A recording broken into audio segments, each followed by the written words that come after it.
सोचो और रुको। सोचो अगर एक रात आप सोते हैं और सुबह उठते हैं और आपके साथ ऐसा होता है कि पिछले 10 साल जो अभी आपने जिए वो बदल चुके हैं। अब आपके पास वो पुराने 10 साल की कोई मेमोरी नहीं है और जो अभी आपके पास जो ज़िंदगी है वो आपने कभी जी नहीं है।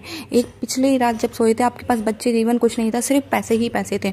और आज जब आप उठे हो आपके पास एक बीवी है, 2 बच्चे हैं और जो पैसा था वो उतना नहीं है, बहुत कम है। बस आप ज़िंदगी का गुजारा ही कर पा रहे हो।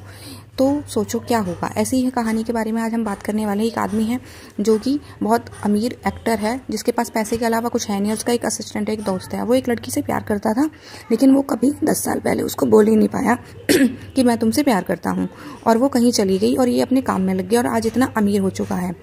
और फिर एक दिन क्या होता है कि एक क्रिसमस पे एक टैक्सी ड्राइवर उसे गिफ्ट देता है कि तुम्हारी दुनिया बदल जाएगी। और अगले दिन जब वो उठता है तो उसके 8-9 साल के 2, एक लड़का और एक लड़की हैं। और वो बिल्कुल कंफ्यूज हो जाता है और वो अपने पुराने घर में जाता है जो कि एक बंगला है। वहाँ देखता है वहाँ कोई और आदमी रह रहा है, वहाँ वो है ही नहीं। वो ज़बरदस्ती अंदर घुस जाता है, देखता है तो कि ये लोग सच बोल रहे हैं।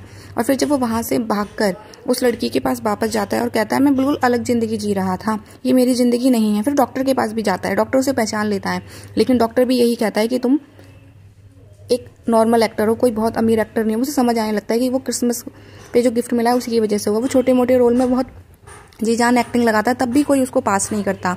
और जो उसका दोस्त जो असिस्टेंट था पिछले जीवन में, वो आज बहुत सक्सेसफुल हीरो बन चुका है, क्योंकि उसे बताता है वो 10 साल पहले जब वो हम ऑडिशन देने जाते थे, तुम अपनी गर्लफ्रेंड को रोकने चले गए थे। उसकी माँ मिलती है अब हीरो की और वो कहती है कि तुम बहुत ही बर्बाद हो, तुम अपने बाप के लिए मेरे लिए कुछ भी नहीं करा। और वो अपनी माँ के बारे में पुराने जीवन में सोचता है तो उसकी माँ दोनों हाथ से पैसे उड़ा रही होती है बस उसकी कमाई के, और कुछ नहीं करती है। अब वो उस लड़की को बताता है कि मेरा पहला जीवन कुछ और था, ये मैंने जीवन जिया ही नहीं है, पुराने जीवन में तुम मेरे साथ थी नहीं। और वो लड़की कहती है तुम ये बताओ क्या वो जीवन तुम्हें इस जीवन से ज़्यादा अच्छा लगता है। अब वो लड़का सोच में पड़ जाता है कि ये बच्चे, ये बीवी, इससे ज़्यादा तो मुझे कुछ ज़रूरी है ही नहीं। फिर दिखाते हैं उसका दोस्त जो कि इस टाइम बहुत बड़ा हीरो है। वो जब अवार्ड जीतता है तो वो कहता है कि मेरे दोस्त ने मेरे लिए बहुत कुछ करा है। अब हीरो सोचता है कि अरे जब मैंने ये अवार्ड जीता था तो मैंने अपने दोस्त की कोई तारीफ ही नहीं की थी, जबकि उसने मैनेजर बन के मुझे बहुत अच्छे मुकाम पर पहुंचाया।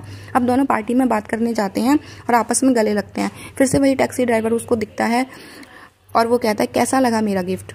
और वो कहता है अब कल से तुम अपनी नॉर्मल लाइफ में उठोगे।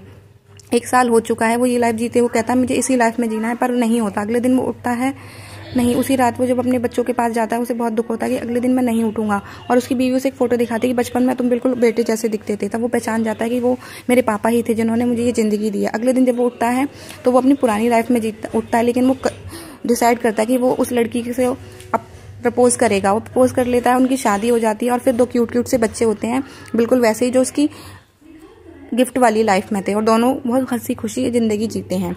सोचिए अगर आपने एक